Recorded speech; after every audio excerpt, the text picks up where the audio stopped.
नमस्कार साथियों, मैं अमिता बिसेन, सहायक प्राध्यापक इतिहास। कलचुरी वंश पर ये हमारा तीसरा वीडियो है।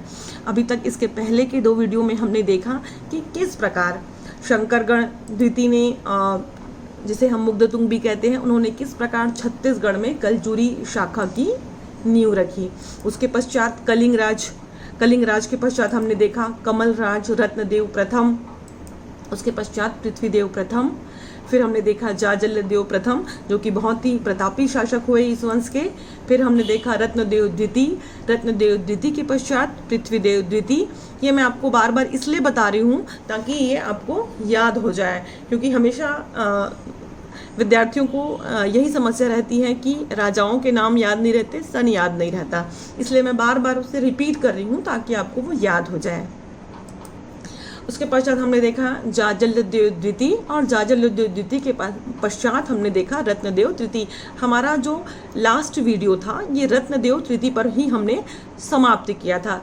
रत्नदेव तृतीय के पश्चात जो अगले शासक हुए वो है प्रताप मल्ल जो हैं उन्होंने 1198 से लेके 1222 तक शासन किया। इन्होंने तांबे के सिक्के जारी किए और उन सिक्कों पर सिंह और कटार की आकृति जो है वो खुदवाई। इनके कुछ जो ताम्र पत्र हैं वो हमको पेंड्रा बंद, कोनारी और बिलाईगढ़ से प्राप्त हुए हैं। प्रताप मल्ल के पश्चात एक बहुत ही ध्यान देने वाली बात यह है कि प्रताप मल्ल के पश्चात जितने भी इस काल में शासक हुए, है ना, देखिए काल मैंने सबसे पहला जो हमारा वीडियो था यही इसी कड़ी का जो पहला वीडियो था कलचुरी काल, इस पर मैंने बताया था कलचुरी वंश पर कि ये जो कलचुरी वंश है उन्होंने छत्तीसगढ़ पे 740 वर्ष तक शासन किया। तो अभी ये 1222 ही हुआ है। प्रताप मल्ल जो है वो 1222 तक शासक रहे। उसके पश्चात प्रताप मल्ल के पश्चात लगभग 200 वर्ष ऐसे निकले जिन पर किसी भी शासक के अभिलेख प्राप्त नहीं हुए हैं।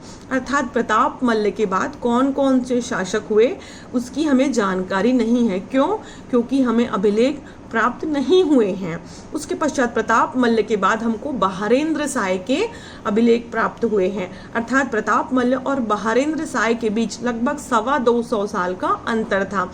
और क्योंकि इनके अभिलेख या कोई जानकारी प्राप्त नहीं है, इसीलिए इस काल को इतिहासकारों ने अंधकार का युग कहा है। क्यों कहा है?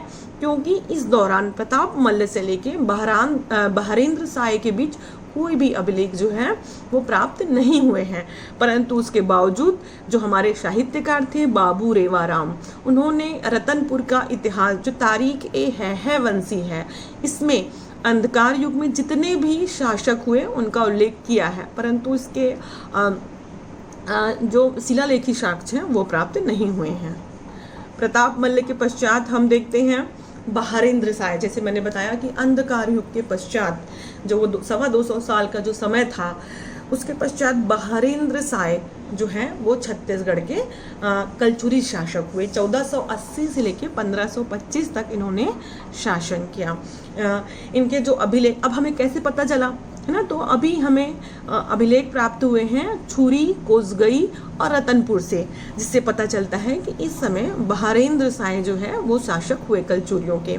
और हम देखते हैं कि जैसे सन पे आप ध्यान दीजिए 1480, तो ये कौन सा पीरियड है? ये वो पीरियड है जब सल्तनत काल अर्थात मुस्लिम जो सत्ता है वो भारत में स्थापित हो चुकी थी, है ना। और इन्होंने उनके लगातार आक्रमण जो है वो पूरे भारत में हो रहे थे। भारत के सभी क्षेत्रों में वो साम्राज्य विस्तार के लिए आगे बढ़ रहे थे। तो छत्तीसगढ़ जो है वो मध्य क्षेत्र में जो था, है ना, भारत के। तो बहारेंद्र साय ने मुस्लिमों के आक्रमण से बचने के लिए जो अपनी राजधानी थी उसको रतनपुर से छुरी कोसगई, एक स्थान है कोरबा के पास, छुरी कोसगई, वहाँ पे स्थानांतरित कर दिया। क्योंकि उनको भय था कि रतनपुर में मुस्लिमों का आक्रमण ना हो जाए। ठीक है। और उसके पश्चात उन्होंने यहाँ पे नई राजधानी बसाई कोसगई में, और वहाँ पे कोसगई माता का मंदिर बनवाया बहारेंद्र साय ने। बहारेंद्र साय के बाद बहरीन साय और कल्याण साय के बीच में देखिए उनके अंतिम समय और इनके आरंभ दोनों में थोड़ा सा गैप है, 1525 से लेके 1544। तो यहाँ पे भी हमें अभिलेख प्राप्त नहीं हुए हैं, जिससे पता नहीं चल पा रहा है कि इनके बीच कौन से शासक हुए।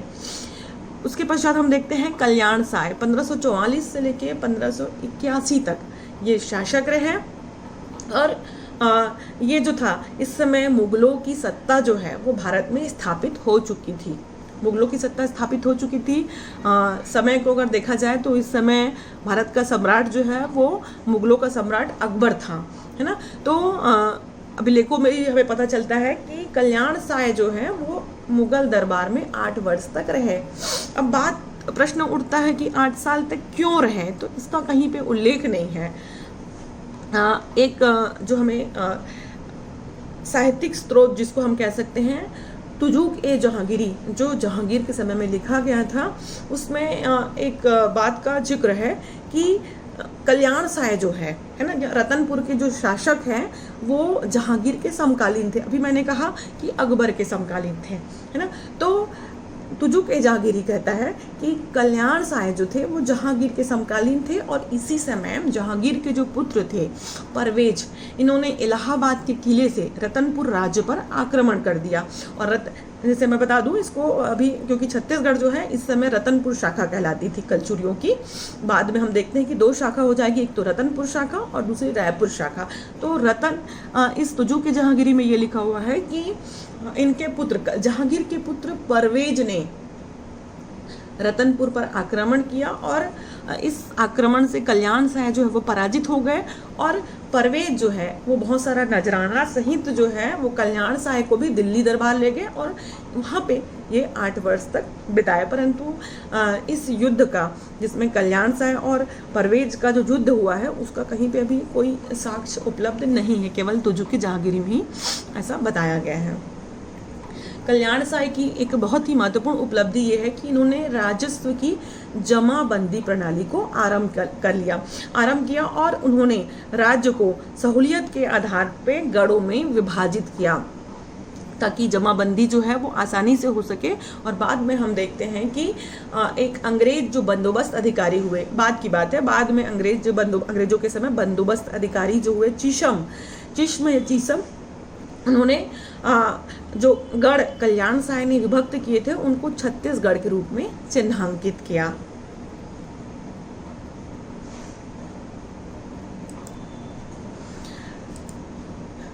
कल्याण साय के बाद बहुत से और शासक हुए कलचुरियों के। लक्ष्मण साय बहुत महत्वपूर्ण नहीं है, उनका कार्यकाल बहुत महत्वपूर्ण नहीं रहा, लेकिन मैं नाम बताना चाहूँगी। लक्ष्मण साय, शंकर साय, त्रिभुवन साय, अदली साय, जगमोहन साय, रंजीत साय, तखत सिंह। तो तखत सिंह जो है उन्होंने अपने नाम के ही अनुरूप जो है वो तखतपुर नगर की स्थापना की। अधिकतर शासक जो होते थे वो अपने नाम के ही अनुरूप उस शहर का निर्माण करते थे। जैसे हमने पढ़ा था जाजल देव ने जाजलपुर की स्थापना की, वैसे ही रत्नदेव ने रत्नपुर की स्थापना की। तो वैसे ही ये जो कलचुरियों के शासक हुए तखत सिंह, इन्होंने तखतपुर नगर की स्थापना की, जो आज भी है ना। ये जो तखत सिंह थे वे औरंगजेब के समकालीन थे। तखत सिंह के बाद राज सिंह जो है, इन्होंने 1689 से लेकर 1712 तक शासन किया। और इनके सबसे बड़ी उपलब्धि यह है कि इनके जो दरबारी कवि थे गोपाल मिश्र, इन्होंने खूब तमाशा की रचना की थी। और ये भी शासक जो थे औरंगजेब के समकालीन थे। राज सिंह के पश्चात सरदार सिंह आए और सरदार सिंह के बाद अंतिम शासक रघुनाथ सिंह जो है वो कलचुरियों के शासक बने।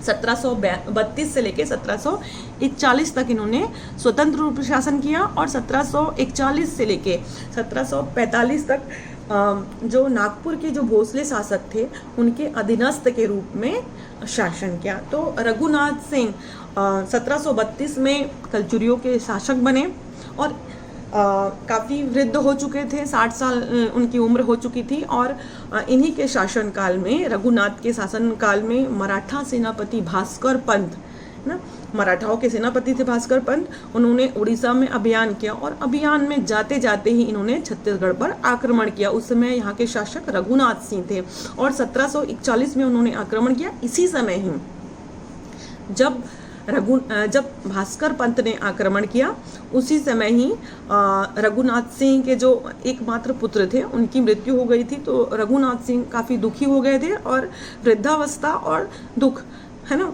पुत्र का जो वियोग का दुख होता है, दोनों वजह से वो प्रतिकार नहीं कर पाए। और जो भास्कर फिर वहाँ की महिलाओं ने, जो दुर्ग की महिलाएं हैं, उन्होंने वहाँ पे सफ़ेद झंडा जो है वो लगाया और रघुनाथ सिंह जो है वो भी समझ चुके थे कि मैं जो मराठा सेनापति हैं उनका सामना नहीं कर पाऊंगा, तो उन्होंने उनकी अधीनता को स्वीकार कर लिया। इस प्रकार हम देखते हैं कि 1000 ईस्वी से 1741 तक कलचुरियों ने लगातार 740 वर्ष तक छत्तीसगढ़ में शासन किया। उसके पश्चात हम देखते हैं कि 1741 से लेकर 1745 तक रघुनाथ सिंह ने मराठों के प्रतिनिधि के रूप में शासन किया।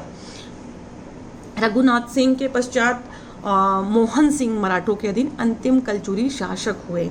मोहन सिंह के बाद मोहन सिंह जो है वो 1745 में मराठों के अधीन कलचुरियों के शासक हुए और मोहन सिंह के पश्चात जो है वो मराठों के शासक बिम्बाजी भोसले, है ना, बिम्बाजी भोसले के नेतृत्व में स्वतंत्र मराठा राज्य की छत्तीसगढ़ में स्थापना हुई।